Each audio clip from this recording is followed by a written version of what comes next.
Okay everyone, in my last video I showed you a meteorite crater in Arizona that is supposedly 55,000 years old, and I showed you how the crater is still there, but the big meteorite that landed there is just totally gone. And I also went on to let you know that if you Google or whatever you want to do to look for asteroids, they're all computer generated images by an artist. So anyways, what kept eating at me was a scripture from Genesis 7:11. In the 600th year of Noah's life, in the second month, the 17th day of the month, the same day were all the fountains of the great deep broken up, and the windows of heaven were opened. Now pay attention closely. It says all the fountains of the great deep broken up. Great deep means the deep ocean. Broken up means to come upward. So anyways, as I went on the search, I realized that there were more supposedly meteorite craters all over the world in different continents, all around, roughly around the same size as you can see here in these pictures. I took a picture from each continent from every one of these supposedly meteorite craters.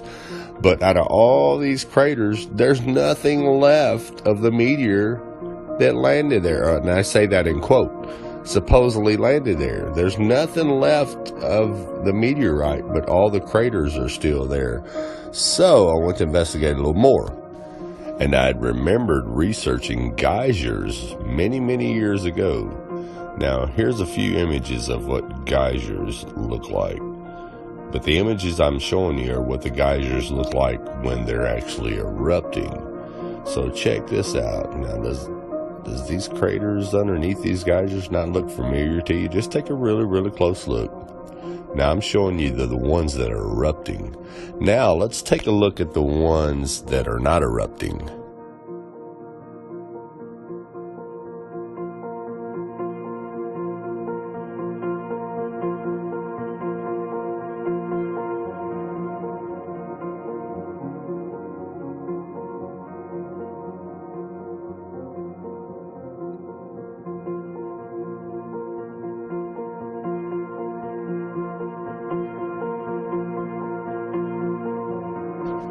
Okay, now let's compare the so-called meteorite craters with the geyser craters.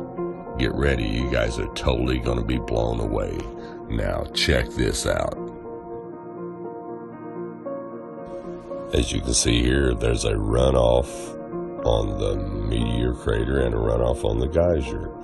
Now look at here, right in the middle, you see where the geyser actually comes up. You can see it in the meteor crater and the geyser. That's where the water comes up at. Same thing here. Everything around it is just where the water pressure coming up explodes everything outward. And here, if you look to the right of the crater and the right of the geyser, they're shaped identical. That's water pressure, not a meteorite. And no, it's not fallen angels. No, it's not ancient trees pulled up. It's simply the original geysers that God opened up and flooded the earth with, people. Common sense. All you got to do is look at it. Now, you notice here in this meteor crater how the earth has upturned edge around the circle of the crater.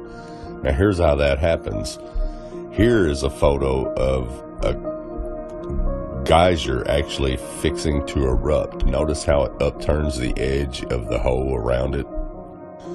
Now, once again, if we look in Genesis 7:11, towards the end of the scripture, it says, all of the fountains of the great deep broken up.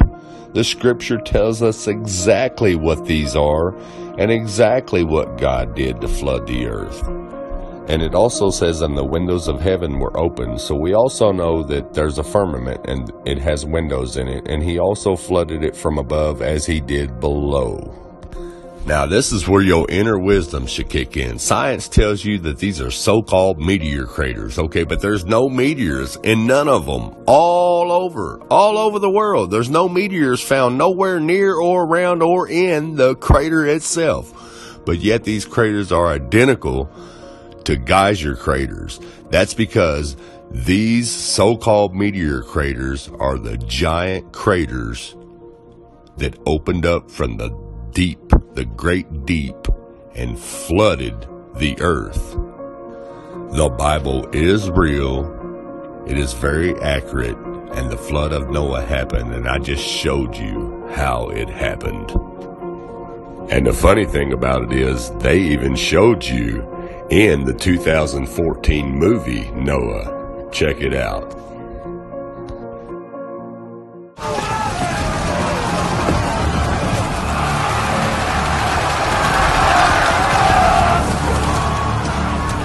Protect your mother. Protect them all.